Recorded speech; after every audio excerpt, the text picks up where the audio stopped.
فالواجب على الأمة إذا أرادت أن تنهض من أزمتها ومن وجعها ومن ألمها ومما هي فيه، ترجع الأمة إلى الله الذي لا إله غيره،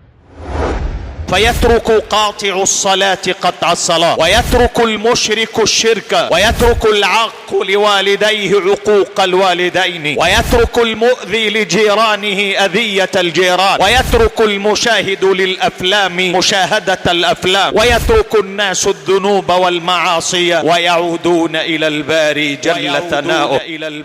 جل ثناؤه. فإذا علم الله تعالى صدق عودتنا إليه نصرنا وأعزنا ومن علينا جل ثناؤه وتقدست أسماؤه.